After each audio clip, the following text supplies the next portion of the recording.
नसूह एक ऐसा मर्द था जो औरतों जैसी शक्ल व सूरत रखता था, नर्म आवाज, नाजुक जिस्म और दाढ़ी के बगैर। वो इसी जाहिरी भेस का फायदा उठाकर जनाना हमाम में औरतों का मसाज करता था। ये उसके लिए जरिया माश भी था और उसके दिल में छुपी ख्वाहिश की तकमील भी। कई बार जमीर ने उसे मलामत की, मगर हर बार वो अपनी तौबा तोड़ देता था। एक दिन बादशाह की बेटी हमाम में आई और मसाज के बाद उसका कीमती हीरा कहीं खो गया। शहजादी के हुक्म पर सबकी तलाशी ली जाने लगी। नसूह बदनामी और शर्मिंदगी के डर से एक कोने में छुप गया। जब उसने देखा कि कनीजें उसे ढूंढ रही हैं, तो उसने रोते हुए सच्चे दिल से खुदा से तौबा की और दुआ मांगी, ऐ अल्लाह, मैं वादा करता हूँ कि आज के बाद कभी ये गुनाह नहीं करूंगा, मेरी लाज रख ले। उसकी दुआ अभी खत्म भी नहीं हुई थी कि बाहर से आवाज आई, नसूह को छोड़ दो, हीरा मिल गया है। नसूह की आंखों में आंसू थे और दिल में इत्मीनान। उसने शहजादी से रुखसत ली और घर आ गया। नसूह जान गया था कि अब इस शहर में रहना मुमकिन नहीं, जहाँ की औरतें अब भी उसे चाहती थीं। उसने अपनी तमाम नाजायज कमाई गरीबों में बांट दी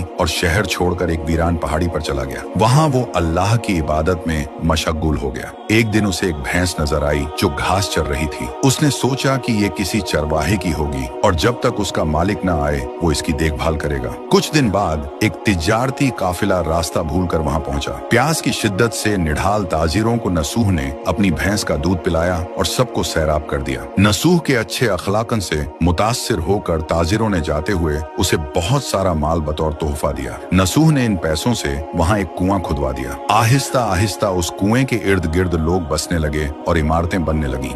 नसूह की नेकियों की वजह से सब उसकी इज्जत करते थे। नसूह की नेकी और शोहरत के चर्चे बादशाह तक जा पहुंचे। बादशाह उससे मिलने का बेहद मुश्ताक था, लेकिन नसूह ने बादशाह के पास आने से इनकार कर दिया। इस बेनियाजी ने बादशाह की मिलने की तलब और बढ़ा दी और उसने खुद नसूह से मिलने का फैसला किया। जब बादशाह नसूह की बस्ती में दाखिल हुआ, वहीं उसकी रूह कब्ज हो गई। चूंकि बादशाह बतौर अकीदतमंद नसूह के पास आ रहा था और रियाया भी नसूह की खूबियों की कायल हो चुकी थी, सब ने नसूह को बादशाह के तख्त पर बिठा दिया। नसूह ने इंसाफ का निजाम कायम किया और उसी शहजादी से शादी कर ली जिसके गोहर की वजह से उसे हिदायत मिली थी। एक दिन एक शख्स दरबार में आया और अपनी गुमशुदा भैंस का जिक्र किया। नसूह ने मुस्कुराते हुए कहा, तुम्हारी भैंस मेरे पास है और आज जो कुछ मेरे पास है वो सब उसी की वजह से है। इस पर वो शख्स कहने लगा, ऐ नसूह, जान लो, न मैं इंसान हूँ और न ही वो जानवर भैंस है। हम दो फरिश्ते थे जो तुम्हारा इम्तिहान लेने आए थे। ये सब कुछ तुम्हारी